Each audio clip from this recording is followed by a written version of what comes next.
हरियाणा में होने वाले विधानसभा चुनाव में पार्टी के राष्ट्रीय उपाध्यक्ष आनंद कुमार और नेशनल कोऑर्डिनेटर आकाश आनंद की भी परीक्षा होगी। लंबे अरसे के बाद मायावती के भाई आनंद कुमार राजनीति में दोबारा सक्रिय हुए हैं, तो वहीं दूसरी ओर उनके बेटे आकाश आनंद ने भी लोकसभा चुनाव के बाद फिर से वापसी की है।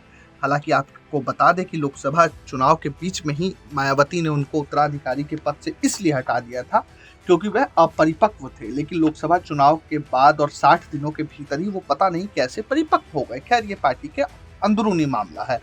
सूत्रों की माने तो बसपा अध्यक्ष मायावती ने कांशीराम के जमाने से चली आ रही इंडियन नेशनल लोकदल इनेलो और बसपा की दोस्ती को आगे बढ़ाने का जिम्मा दोनों को सौंपा है।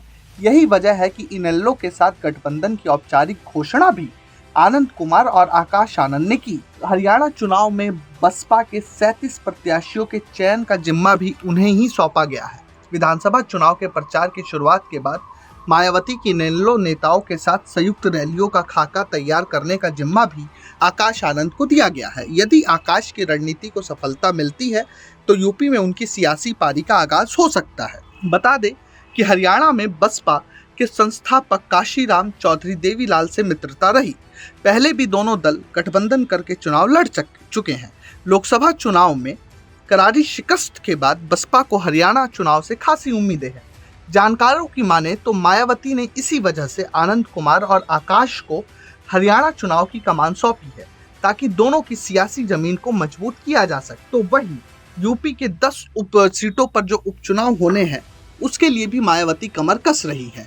तो मायावती ने आकाश आनंद को एक राजनीतिक प्रयोगशाला की ओर बढ़ाया है कि हरियाणा में अगर वो बेहतर प्रदर्शन बीएसपी के लिए कर पाते हैं या बीएसपी उनके नेतृत्व में बेहतर प्रदर्शन कर पाती है तो आकाश आनंद के हरियाणा परफॉर्मेंस को आधार बनाकर यूपी में चंद्रशेखर आजाद को रिप्लेस किया जा सकता है।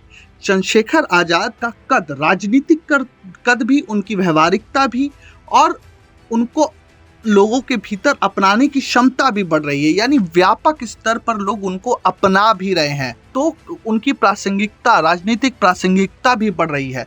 तो हरियाणा चुनाव में अगर आकाश आनंद के नेतृत्व में बसपा मजबूती से और बेहतर तरीके से काम करती है और उपचुनाव में भी यूपी के बसपा के लिए कुछ मन मुताबिक परिणाम आते हैं तो कहीं ना कहीं आकाश आनंद के लिए आगे के भविष्य की राजनीतिक जमीन तैयार रहेगी और यही मायावती की ढाई चाल भी है। Bureau report, प्रजाहित।